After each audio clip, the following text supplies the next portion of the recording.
Welcome to Woodworking with O'Connell. In this video, I am just practicing really. I'm practicing turning some little bowls. About a month or so ago, I made a little practice bowl with a piece of Padook, and I thought I would list it on my website and just see if it sells, see if it's something that any of my customers would want to buy. So someone did buy it, and about a week after, they emailed me asking if I would be making any more. And I said, well, I can do a custom build for you and just build what you want. So he asked which woods I had, and I told him. And I believe, right currently I probably have 12 to 15 different types of woods out in my shop that I can use for things. Some of them already spoken for, but I told him what I had available, and he wanted a little bowl in each of those woods, which amounted to 9 different bowls. And so I thought, awesome.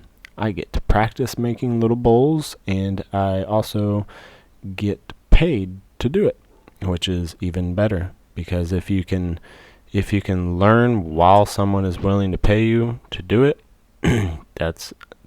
you really can't ask for much more than that, especially being self-employed. So you'll notice my tiny jawed chuck.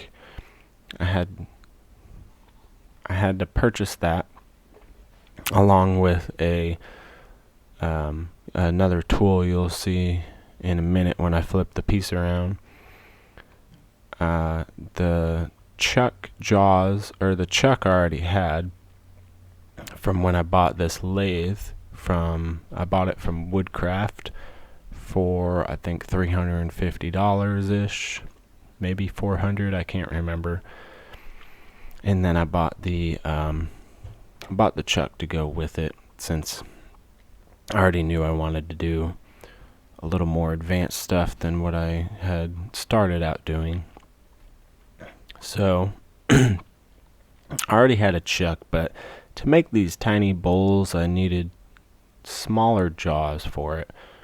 So I looked online, and I found that the same company sells I believe it's a 20 millimeter jaw set, which I think the smallest hole you could really put that in is, I think 20 millimeters is, 20 millimeters.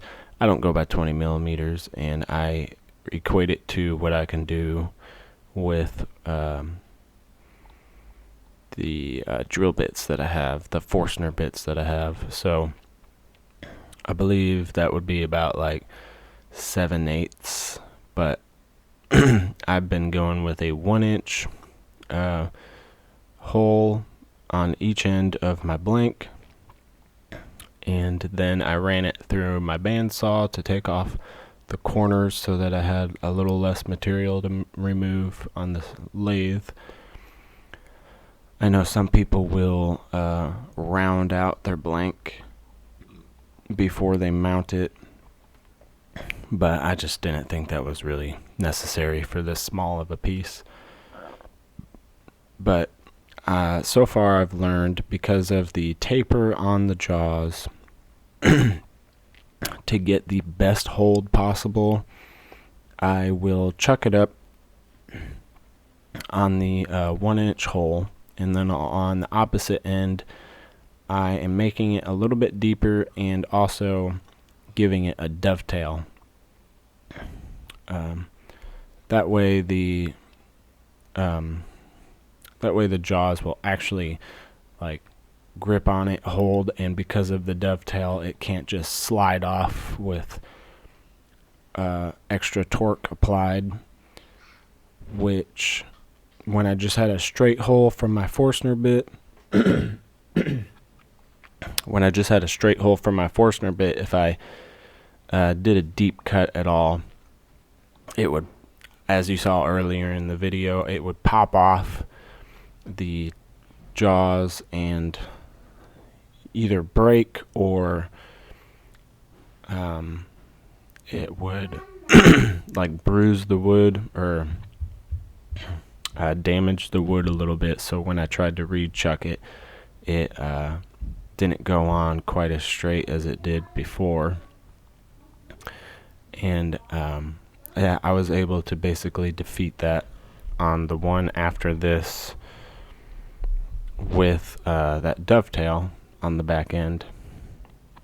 Now, that was something that I didn't really learn until about 5 bowls in, and is definitely a good lesson to learn through experience, because if I did that from the get-go, I wouldn't have that issue, but I also wouldn't fully understand why I need to do that until it happens to me, unless if, I just take people's word for it, which I'm not one of those people that just takes your word for it. I like to figure out why I should do something, and without experiencing it, it's kind of difficult to understand why.